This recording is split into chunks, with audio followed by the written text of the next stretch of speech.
After Franklin G. passed away, it dawned on me that I had been nothing more than a stand-in for his unforgettable first love. Despite this, he had treated me with the care one would give a cherished wife. For 4 decades, I never cooked, did any housework, or learned anything useful.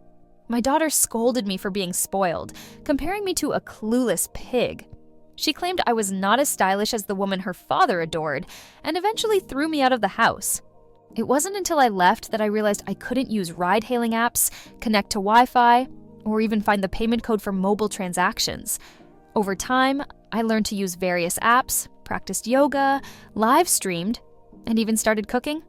Occasionally, I danced in the square with a few elderly men. Just when I began to thrive, my husband miraculously came back to life. He returned with red eyes, bringing our daughter along to ask me to come home. I looked at them in shock and calmly said, "Daughter, I'm sorry. After leaving the villa, the only home I have is the one behind me. As for my husband, he's been dead for years, with grass on his grave 2 meters high." After leaving the villa, it was still raining heavily outside. I held an umbrella in one hand and a suitcase in the other, standing confused by the roadside. Although I was determined to leave this city, I felt lost facing the traffic alone. After all, I had never ventured out on my own in 40 years since marrying Franklin at 20, but now, whether I wanted to or not, I had to leave. Perhaps due to the rain, there were very few taxis. Even though I tried hailing one, none stopped because they were all occupied. Maybe noticing my struggle, a passerby couldn't stand it and advised me, "Ma'am, use a ride-hailing app. A driver will come quickly." I didn't have the app downloaded and didn't know how to use it. Embarrassed, I humbly asked, "Young man, can you teach me how to use the app?" The young man hesitated, but eventually muttered, "You look about my mom's age. How can you not know this? Never mind, I'll show you." He patiently taught me, and I did my best to learn. Suddenly, the girl next to him whispered something in his ear. He looked at me in surprise and finally blurted out, "No way, is it really her?" Then he laughed out loud, saying, "I knew it. Even an older lady can't be this clueless. Turns out you're that famous pampered wife from the internet." Being called a pampered wife shocked and confused me. After persistent questioning, the young man showed me a short video. In it, Franklin was pampering me while my daughter complained beside me, saying, "See? I wasn't lying. My mom is 60 and can't take care of herself. I'm not exaggerating. She always needs my dad to turn on the TV." I wanted to argue that the last part was exaggerated, but I held my tongue. In this internet age, isn't this what people want to see? The video had tens of thousands of likes and even more comments, most of which criticized me for being a pampered wife. The top comment read, "This isn't a pampered wife. At her age, she's clearly a pampered old lady." The terms pampered old lady and pampered wife even became popular in online literature communities. Back then, Franklin indeed took meticulous care of me. Although he had a company to manage, since marrying me, he delegated most of the work to his subordinates. Even for meetings, he only attended via video conference. Occasionally, he went to the office, but he spent most of his time by my side. He claimed to have fallen in love with me at first sight, and even more deeply the second time. At that time, I often felt that when he looked at me, it seemed as if he were seeing someone else through me. But his thoughtful care and repeated declarations of love gradually dispelled this suspicion. After all, who can pretend to love deeply for 40 years? I started to convince myself that I was overthinking it. Looking back now, he said he liked my long, straight black hair, so I never got it styled. Even when I began to get gray hair with age, I dyed it black for his sake. He also insisted I eat carrots and tomatoes that he personally prepared. Despite my dislike for them, everything had a hidden motive. Long, straight black hair was the favorite hairstyle of his unforgettable first love, and carrots and tomatoes were her preferred foods. Even the stuffed toys that crowded our bedside were her favorites. In hindsight, I was the foolish one, blinded by so-called love.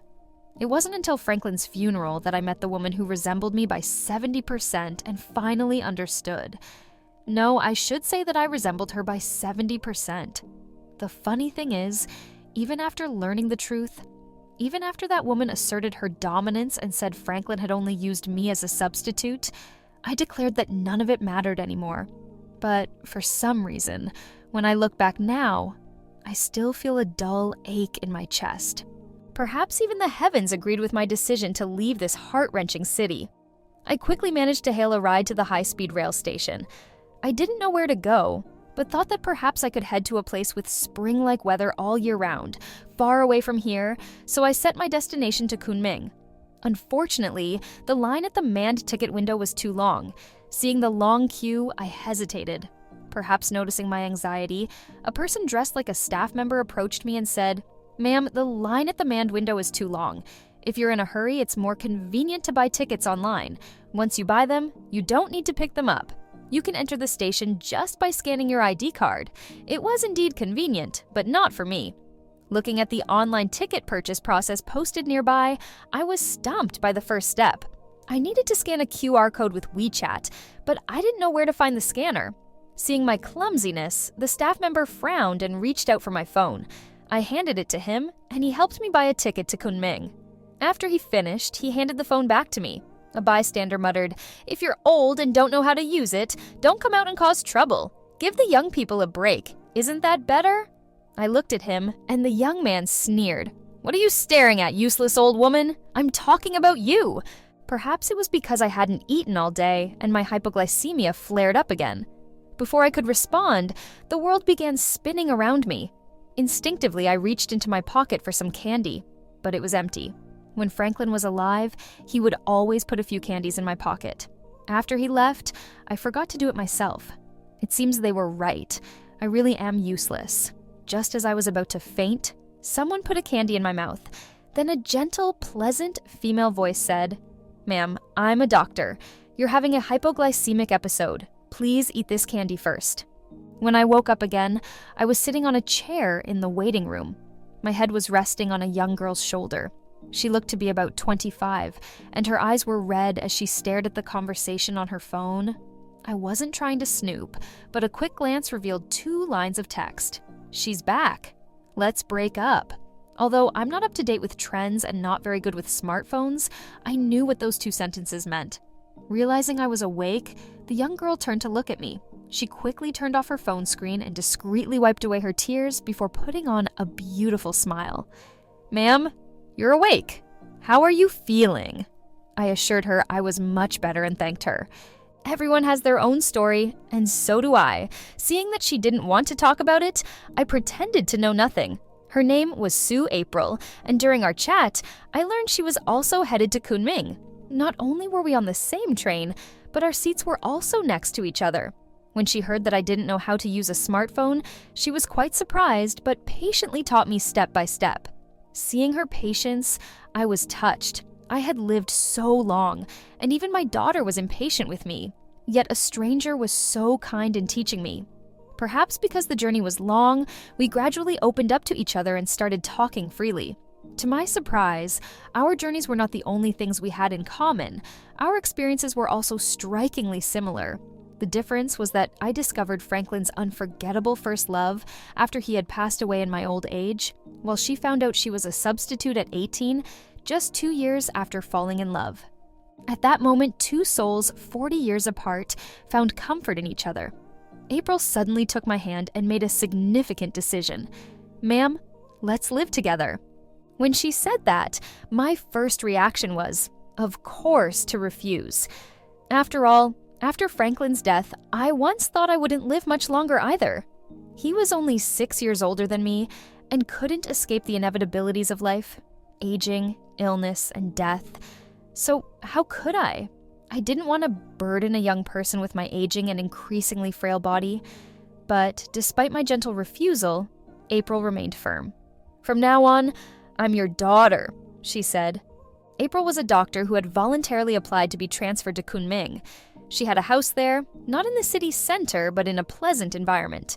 There was a small courtyard in front of the house, and despite the lack of maintenance, the flowers and plants in the yard thrived thanks to the environment. Once we arrived, we made a decision that very night. She would go to work, and I would open a flower shop.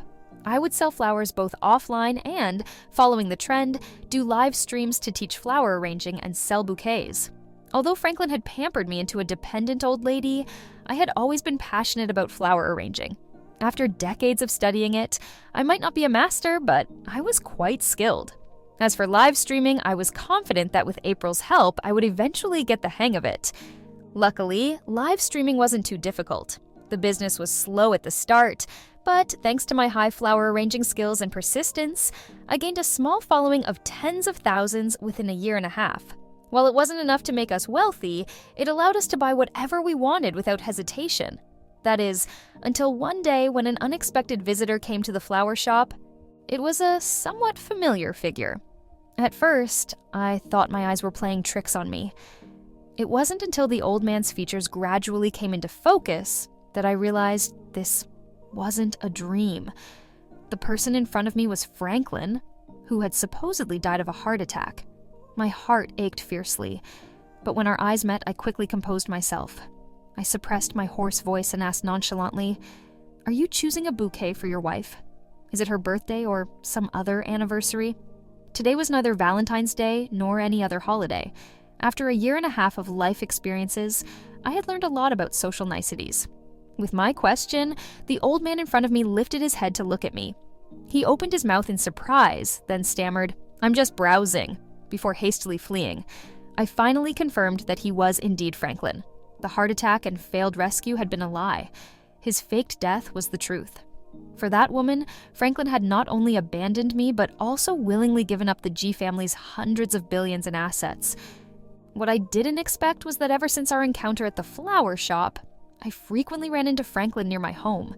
Even if I didn't see his face clearly, just seeing that familiar figure from afar, with whom I had lived for decades, was enough to recognize him. Curiosity got the better of me, and I was too tired to continue pretending. The next time I saw Franklin lurking nearby, I decided to take the initiative. I appeared before him as he was looking around and asked, "Mr. G, shouldn't you be accompanying your wife? What are you doing near my little flower shop?" Perhaps not expecting to be caught, Franklin, usually calm and dignified, seemed flustered. Before he could respond, I spoke again. "Don't tell me you're just passing by. I've seen you around these past few days." This time, he finally mustered the courage to say, "Anna, perhaps we should talk." I stared at him in silence. He swallowed hard and spoke again. "I know I've wronged you, but there are things I need to explain." I wasn't particularly interested in hearing about his old, worn-out stories with his unforgettable first love, but seeing the sincerity in his eyes, I was curious to know what lies he would come up with this time. So I nodded, signaling him to sit down. While arranging flowers, I listened to him speak. "I didn't want to deceive you after all. We spent most of our lives together. Dying for you was a painful farewell, but it's better than—" I felt like laughing but restrained myself. Casually, I asked, "Better than abandoning your wife and children in your 60s to seek a new lover, right?" Franklin sparing my feelings was just an excuse. His real motive was to keep his dignity while still being with his beloved. Unfortunately, the world is both big and small. Running into me here was beyond your expectations. Perhaps I hit a nerve as Franklin opened his mouth but then said nothing. "Leave. I'll pretend you died, and you can pretend you never met me." With my dismissal, Franklin didn't linger. He staggered to his feet and walked out with unsteady steps. Watching his retreating figure, I realized that in just a year and a half, Franklin had aged rapidly. Once, even at nearly 70, he looked like he was in his 50s. Now anyone would believe him if he claimed to be over 70.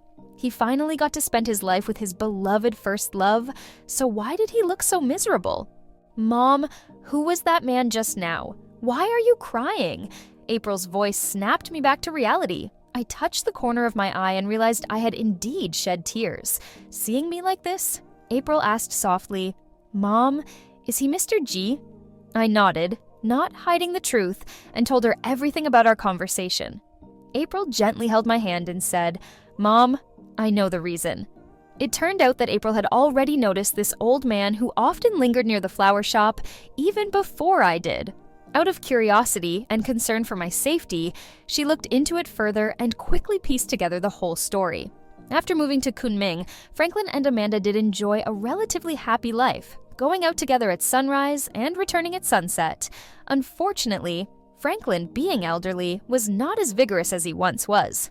Moreover, after faking his death and changing his name, he became an idle old man without even a pension.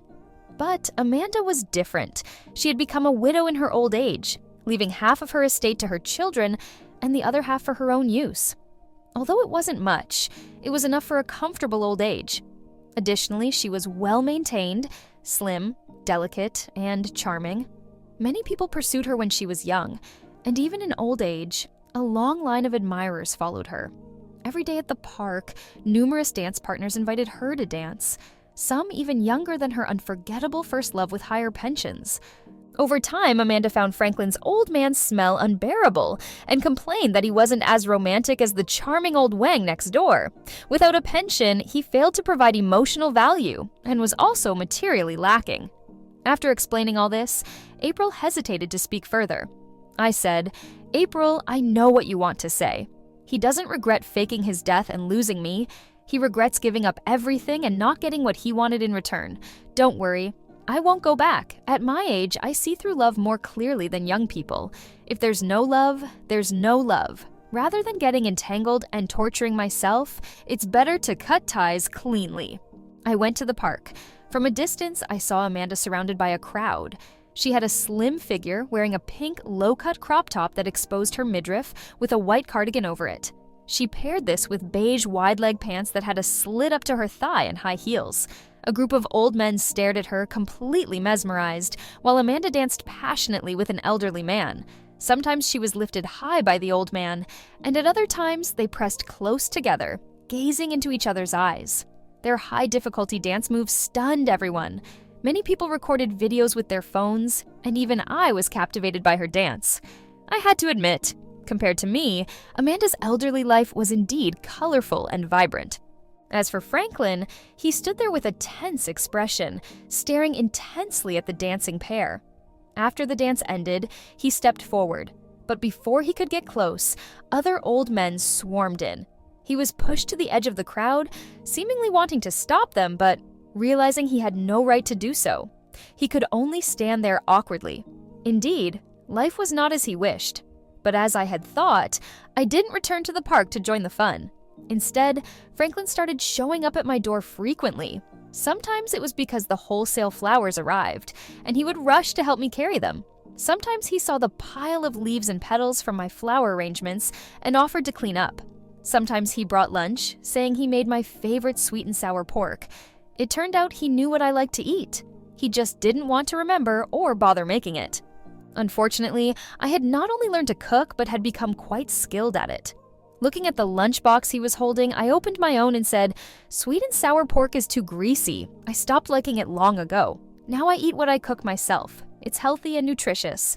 He continued to visit frequently, but I no longer shut the door in his face. In the 3rd year of Franklin's downfall, he finally faced harsh reality. Penniless and thrown out by Amanda, he called his daughter. Unfortunately, the daughter he raised refused to acknowledge him, claiming her father had been dead for 3 years. Franklin, undeterred, somehow found a way to contact reporters, announcing that he was the former president of G's Group. However, everyone knew that the former president of G's Group had long since passed away, and they had all attended his memorial service. Many people came forward to testify that the Franklin in front of them was just an imposter who looked similar. Even his daughter posted a death certificate online, tearfully accusing this imposter of having sinister motives. Franklin couldn't prove his identity. After receiving ridicule and sarcasm from netizens, he sank into depression once again. On the other hand, I, who was once considered fragile, became a hot topic among netizens because of Franklin's claim that he wasn't dead. I was voted the happiest woman on the internet without a doubt. I took advantage of this wave of attention, gaining hundreds of thousands of followers from my flower shop's account. With fresh and abundant bouquets, orders flooded in. I had no choice but to hire several employees to help manage the flower shop business. With this surge of traffic and diligent management, I made a substantial profit. I was so busy that I had no time to care whether Franklin, like before, visited the flower shop daily. Until a few months later, when Franklin appeared in front of me with his daughter. He was no longer the disheveled man he once was. Dressed in a custom-tailored suit, he had transformed back into the arrogant Franklin of the past. This time, with red-rimmed eyes, he and his daughter begged me to come home. I looked at them in surprise and said, "Daughter, I'm sorry. The only home I have is the one behind me. As for my husband, He's been dead for years, with grass on his grave already 2 meters high. Franklin was stunned. He paused before saying, "Anna, I truly know I was wrong. What do I need to do for you to forgive me?" His daughter's expression changed. "Mom, at your age, why are you still throwing a tantrum? Yes, Dad was wrong, but he was just trying to make up for the regrets of his youth. Besides, if a woman can't keep her husband's heart for 40 years, don't you think she has a problem too? I admit my daughter was raised by Franklin, so it's natural she's close to him. But her blatant lies to excuse her father were laughable. I slapped her hard." "Shut up." Unfortunately, the daughter he had raised refused to acknowledge him, claiming that her father had been dead for 3 years. Unfazed, Franklin somehow managed to contact reporters, announcing that he was the former president of G's Group. However, everyone knew that the real Franklin G had passed away long ago and had been given a grand memorial service. Many people came forward to testify that the man in front of them was just an imposter who bore a resemblance to the late Franklin. Even his daughter posted a death certificate online, tearfully accusing this imposter of having sinister motives. Franklin couldn't prove his identity. After facing ridicule and sarcasm from netizens, he sank into a deep depression once again. On the other hand, I, who was once considered fragile and dependent, became a trending topic among netizens because of Franklin's claim that he wasn't dead. I was voted the happiest woman on the internet without a doubt. I seized the opportunity, gaining hundreds of thousands of followers for my flower shop's social media account. With fresh and abundant bouquets orders poured in, I had to hire several employees to help manage the business, and with the surge in traffic and diligent management, I made a substantial profit. I became so busy that I had no time to care whether Franklin, as before, visited the flower shop daily. A few months later, Franklin reappeared in front of me, this time with his daughter. He was no longer the disheveled man I had seen before. Dressed in a custom-tailored suit, he had transformed back into the proud, dignified Franklin of the past. With red-rimmed eyes, he and his daughter pleaded with me to return home. I looked at them in surprise and calmly said, "Daughter, I'm sorry, but the only home I have is the one behind me. As for my husband, he's been dead for years, and the grass on his grave is already 2 meters high." Franklin was stunned. After a brief pause, he said, "Anna, I truly know I was wrong. What do I need to do for you to forgive me?" His daughter's expression hardened. "Mom, at your age, why are you still throwing a tantrum? Yes, Dad was wrong, but he was just trying to make up for the regrets of his youth. Besides, if a woman can't keep her husband's heart for 40 years, don't you think she has a problem too?" I couldn't help but laugh at her blatant attempt to excuse her father's actions. I slapped her hard across the face and said, "Shut up. Since I walked out of the G family's door, we have no relationship anymore. You say I have a problem, then let me ask you, if your husband kept a mistress, would that be your fault too?" My daughter burst into tears, covering her face, and warned Franklin, "Dad, look at Mom. How can she say such cruel things?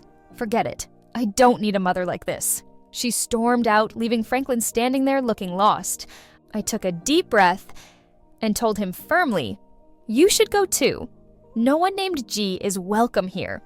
I thought that after our last argument, Franklin wouldn't return.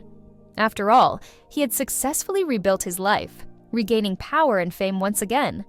I believed that with his now stable finances and polished appearance, his unforgettable first love would return to him. But, to my surprise, ever since that day, Franklin started showing up at my door frequently again. He always dressed appropriately, standing quietly at the entrance, peering inside.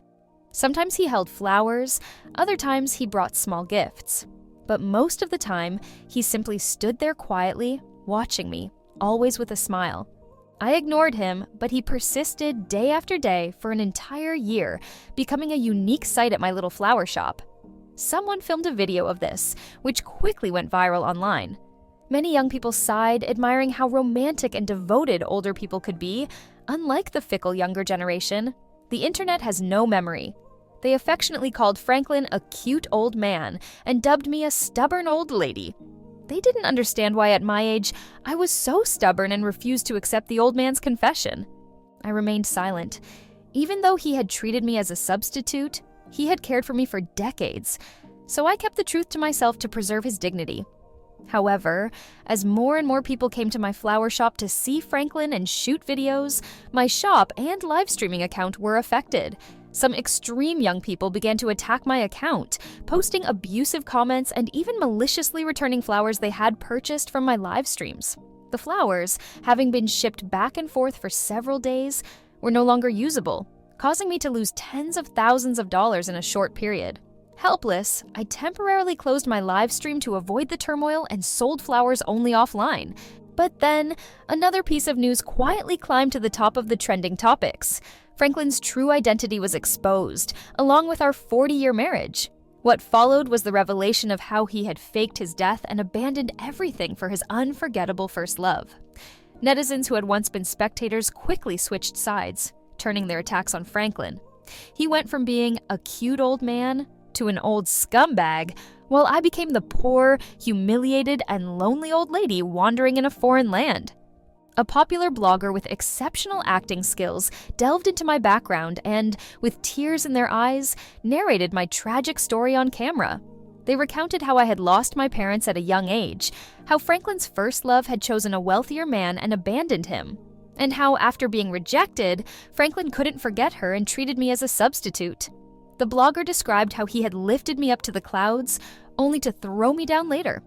In short, the storyline was indeed accurate, but even more melodramatic than I could have imagined.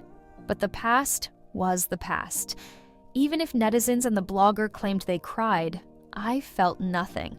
Perhaps the video's popularity was too overwhelming, and Franklin's life was affected. Since the surge in attention, he hadn't shown up again. My flower shop returned to its usual bustling state, or more accurately, business was even better than before. Some netizens suggested I change my line of work, arguing that running a flower shop isn't very lucrative, especially since I prioritize quality and aesthetics, leaving little profit. Some merchants approached me, offering to sponsor my live streaming sessions to sell their products, but I refused them all. I just wanted to stick to my small patch of land and live a peaceful life. As the heat from the incident gradually faded, Amanda showed up. This was the third time I had seen this woman. Unlike her appearance in the park, this time she wore an elegant and fitting cheap how. Her long black hair was pinned up with a hairpin, and as she stepped into my flower shop, her eyes were full of disdain. "I thought it would be a large flower shop," she remarked, "but it's just a small workshop." I ignored her, and Amanda continued to wander around the shop. Finally, she looked at me and said, "I didn't expect him to find a substitute. You did resemble me when you were young, but now that you're older, you look even more like me. But unfortunately, a fake is still a fake. Do you know why he came back to you?" Without turning my head, I replied, "I don't need to know." Perhaps my indifference annoyed Amanda, and she snapped, "You need to know. I'll tell you. It's because I ignored him. That's why he remembered you. You were a substitute in the past, you are now, and you always will be. If you've always acted proud, keep being proud. Don't ever go back to him. And Franklin, believe it or not, all I have to do is beckon, and he'll come running back to me." I quietly listened to her finish while my hands remained busy with flower arranging. Netizens in the live stream were in an uproar. Netizen A, "Whoa, who's that? How can she be so arrogant?" Netizen B, "Do you even need to guess? It's obviously the old mistress. These two are a perfect match." Netizen C, "Grandma, slap her. If you don't, I will." Besides these comments, the feed was filled with people cursing her. Seeing she was about to leave after her harsh words, I calmly asked, "I'm still live streaming. Do you want to organize your words and say it again?" Amanda was taken aback. "Anastasia, you did this on purpose, didn't you? I didn't expect you to be so shameless." With that, she reached out to grab my phone, but I quickly flipped it face down on the table and slapped her across the face. "Listen, what happens between you and him is none of my business. If you have the ability to win over your man, do it openly. Coming here to show off, are you feeling guilty?" Whether she felt guilty or not, Amanda left in a hurry after my scolding. The originally declining popularity surged back into the top 3 due to the argument that occurred with Amanda's appearance. Netizens uncovered Amanda's identity and even found her short video account. Upon discovering that she was the lady who danced passionately with various partners in the park, many netizens released videos of her interacting closely with different dance partners.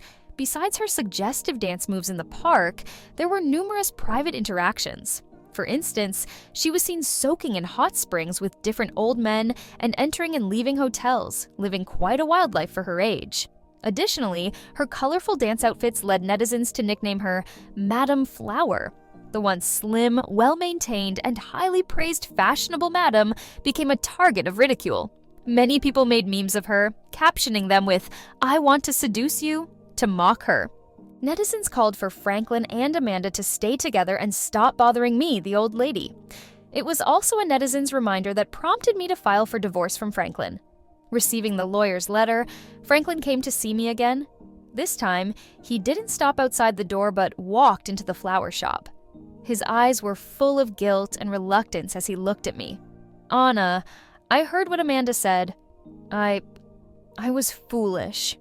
There was a time when I did see you as her substitute, taking her place by my side.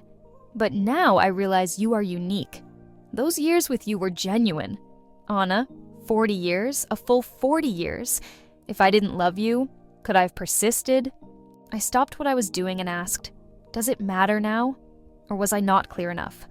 Amanda was right. You remembered me because she didn't want you. If not for your disgrace and her indifference, if not for you seeing her true nature, would you remember me? If you had said this to me 3 years ago, maybe I would have believed you, but not now."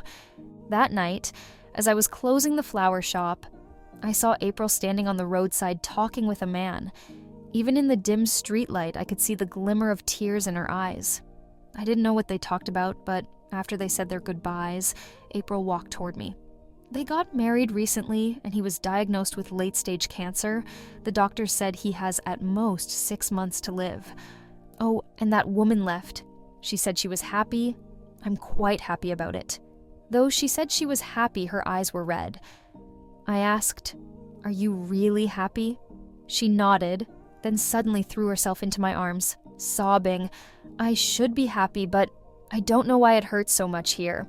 She pointed at her chest and then at her eyes. "The tears won't stop. Actually, it's really good. It's karma. He deserves it." I was a bit worried about her state. "Really?" I asked. "Really, I swear. After crying, whoever cries again is a dog. After all, I loved him for so many years. Even if it was a dog I raised for many years, I'd still feel sad if it died, right?" I nodded gently, patting her shoulder. If after I'm gone you feel lonely, you can always find a companion." "No need," April interrupted me. "Being alone is fine. Aren't you planning to stay single too? Even though you loved him once, looking back, it wasn't that much love. It was just an unwillingness to let go." I couldn't deny her words. What deep love. What undying affection. It was all just an unwillingness to let go. Whether it was me, April, Franklin, or Amanda, we all held on to something that no longer existed. After rejecting Franklin last time, my life returned to peace. Not long after receiving the lawyer's letter, they didn't show up in court as scheduled for the divorce. Instead, my daughter called me again. She asked, "You're so old. Do you really need to divorce? Aren't you afraid of being laughed at?"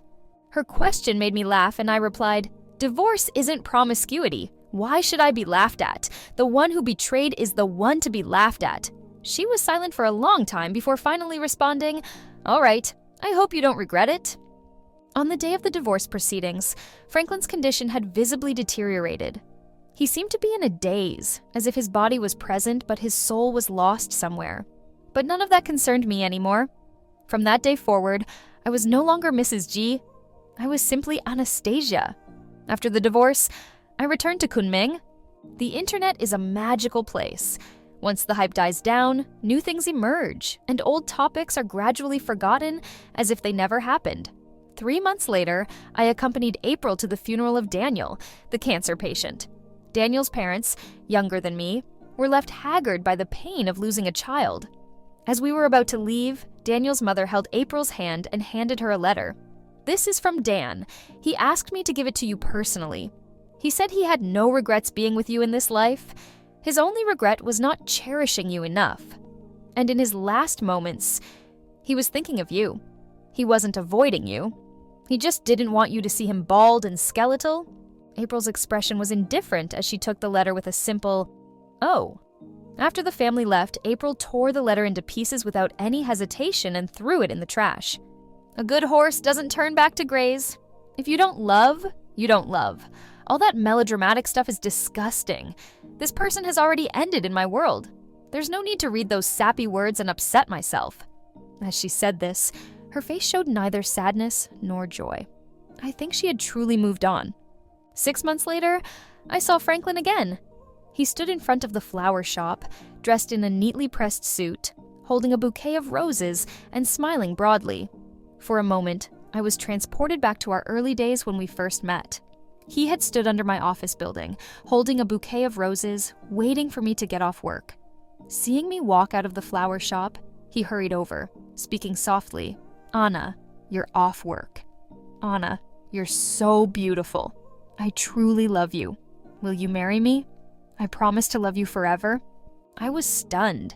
The light in his eyes didn't seem fake, but what was this act now? I quickly asked, "Franklin, how old are you? Still playing these tricks? We're already divorced. Please stop bothering me. Let's maintain some dignity for each other." Hearing my words, he froze, repeatedly muttering, "Divorced? Divorced from what? You haven't even agreed to my proposal yet." My daughter got out of the car and walked over to Franklin. "Dad, you're confused again. Have you forgotten that you and Mom are already divorced? Come back with me and stop wandering around." I didn't understand what was happening, but had a vague suspicion. My daughter explained, "Dad was diagnosed with dementia last year. His condition is worsening. He often forgets many things, but he never seems to forget that he loves you. I know it's impossible for you two to be together again, so I'll make sure he doesn't bother you anymore." At the end, she bit her lip. "Mom, I'm sorry. I was too headstrong and said things that hurt you. I'm sorry." Later on, Franklin still showed up at my flower shop door from time to time, holding a bouquet of flowers. At his worst, he forgot who he was, but when asked by passers-by, he still remembered his greatest love, Anna. April told me all this. Later, he was taken home by his daughter and given 24-hour care, never getting lost again. The latest news I heard about him was that he had passed away at the age of 76, the year I turned 70. His daughter called to inform me, saying that even in his last moments, he was calling my name. But I felt no ripples in my heart. As for Amanda, after ruining her reputation, she continued mingling with various old men. Unfortunately, one time the wives of these old men confronted her. In the tussle, she accidentally fell down the stairs. Strangely, the stairs weren't long or high, but she hit the back of her head on the ground and was dead before she reached the hospital. Of the three of us, only I lived long, reaching 98 years old. April met me when she was 25, and I was just 60. Now she was 63. I lay in my warm bed, and she was there with me in my final moments. I believe she will live a happy life and die in a warm bed too.